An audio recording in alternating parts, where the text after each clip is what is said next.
Hi, my name is Jessica. What's your name? My name's Serge. Serge? Yeah. That's a very interesting name. Thank you. How'd you come about that name? My mom, she found it in a book. She liked it? Yeah. Okay, cool. Well, tell me a little bit about yourself. Uh, my name's Serge. I work at a repair store. Okay. Um, I got married 4 or 5 months ago. Oh, fairly recent. Yeah. Will do. My parents are from, well, I grew up in California and I'm out here in Tennessee now. Okay, that's awesome. Well, let me tell you a little bit about how our session's going to go. We're going to talk for about 10 minutes, just about whatever you want to talk about. And yeah. And I also wanted to let you know that our conversation is strictly confidential. It's going to stay between you and I and my colleagues. Now, unless I believe that you're hurting yourself, then I have to direct that towards the necessary person. But other than that, it's going to stay between us. Does that sound good? Yeah. Okay, so tell me a little bit about why you came to see me. I'm stressing out just because of my job. Okay. Financially, it's not really going where I need it to, and it's just making the rest of my life really hard. Mm-hmm. Okay, so you said you work at a repair shop? Yeah. What do you do there? We repair cell phones, Okay. mostly some tablets, computers, that kind of stuff. Okay. So like a tech kind of store? Yeah. Okay. How Yeah. long you been working there? About 9 months or so, maybe 10. Not sure. Okay. So. A fairly decent amount of time. Mm-hmm. I do a little bit of marketing and advertising for the store as well. Okay. So So you kind of do a little bit of everything. You fix phones and stuff, tablets, but you also do marketing for them. Yeah. Okay. So what's going on with the job? It's just, I think more than anything, it's disorganized as far as where the money that the store makes goes and how evenly it's distributed. Okay. And I feel like I'm getting the short end of the stick, Mm-hmm. where I end up doing a lot of work I don't get paid for, and then Wow. if I make a mistake or break something, I'm the one paying for it. Wow. And so it's frustrating. A Yeah. little bit frustrating.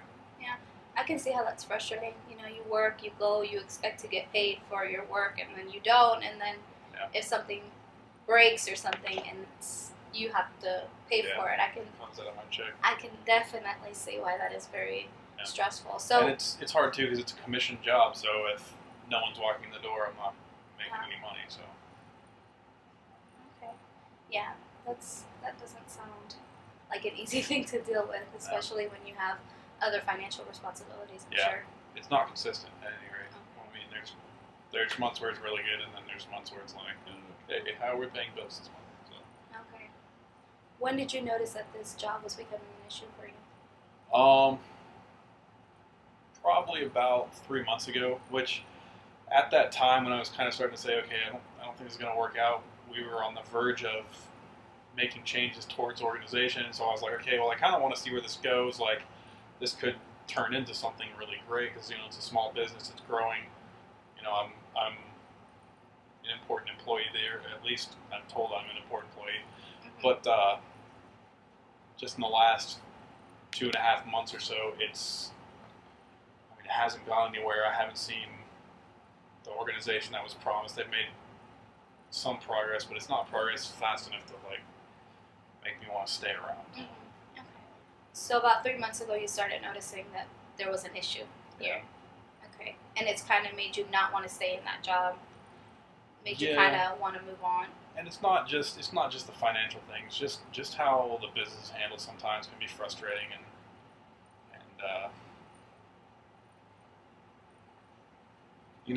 when I first started working there, like being only on commission, like I wasn't expected to do things like answer phones and deal with every customer that came through the door and do this and that and clean and all these other things.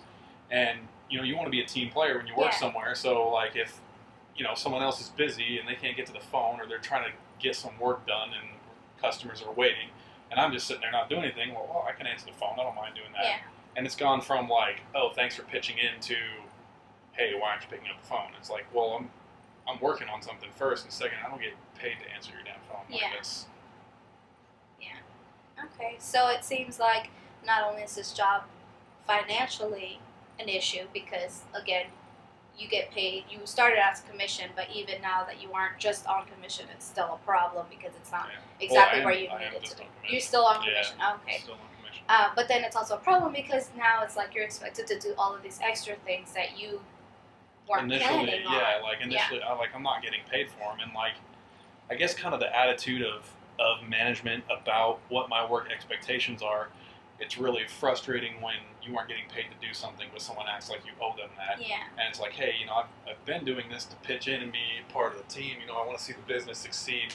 But if you're not grateful, like, why would I stick around? Like, if the workplace is good and I feel valued, maybe financially I can say, hey, it's maybe not great right now, but it could turn into something good. Yeah. But if I'm not being valued and appreciated for all the free little extra things that I do to, pitch into the business, what's the point?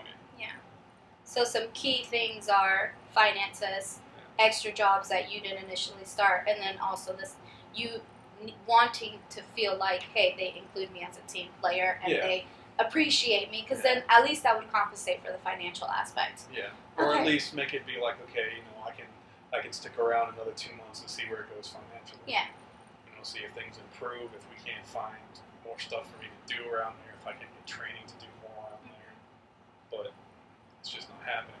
Yeah. And then they hired another person recently to call back customers and talk on the phone to customers. And I'm like, hey, I'm talking on the phone to customers already, and I'm not getting paid. And then there's times when no one's come in and I'm sitting there not doing anything. And it's like, hey, you're paying her to call customers on the phone, and I'm sitting here not doing anything. Some weeks that happens fairly frequently. Like, why can't I be the one calling customers and getting paid to do it? Like, why would you hire outside when you have someone that's there every day and sometimes isn't making money because there's nothing to do? Yeah. Well, let me ask you a bit of a strange question, if that's okay. Yeah. Suppose tonight you went to bed, and you got home from your job and you went to bed and you fell asleep, and while you were sleeping, a miracle happened. Now you don't know the miracle's happening because you're asleep. Right. So what is the miracle? The miracle is that the problem you came with here today is now solved. Okay. So when you wake up in the morning, what would you notice to be different? Well, I'd probably be going into work earlier, probably do a different job. Okay.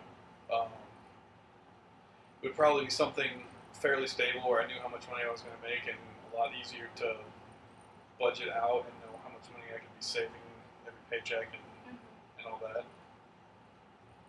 I'd be a lot less stressed because I'd know how much money I was getting. Yeah. So it'd be a lot easier to just manage overall. Yeah, to manage finances, I guess. Okay. So definitely it would be a stress reliever for you. It would also, it would just alleviate that financial stress because you would have something where you can actually budget Which money-wise. is probably the biggest strain in my life right now is financial stress. So having that resolved would be amazing. Yeah. Money situations aren't easy either, so I can totally understand that. What would your wife notice to be different? I'd probably have a little more energy, a little happier, So a little more confident, probably.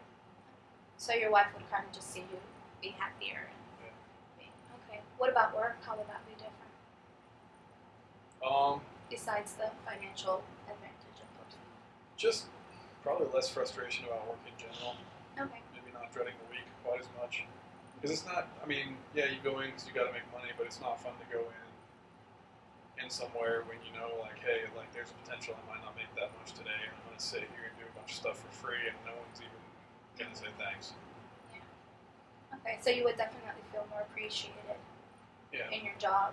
Yeah. And overall, it would make it a better experience for you. Yeah. Because if, like, giving a personal touch and thankfulness to somebody makes up for a lot, but if you're not getting compensated well and you're not getting the hey, thanks for all you do, that's awesome, like, it makes it like, well, why am I here? Like, there's no reason. Okay. Well, it seems like this is a big issue for you, and it's understandable because finances can be very difficult, especially when it affects so much, because you have a home to take care of, and then also everybody wants to feel appreciated, and I can totally understand why that would be an issue. Our session's actually coming to a close. Okay. I hope you've had a good time talking with me. Good. I've enjoyed talking to you. If it's okay with you, we can meet in about a week and kind of just keep talking about, those things that would make the situation better for you. Does that sound good? Yeah, that sounds awesome. Okay, so we'll talk in about a week. All right, that sounds All right. good. Thank you.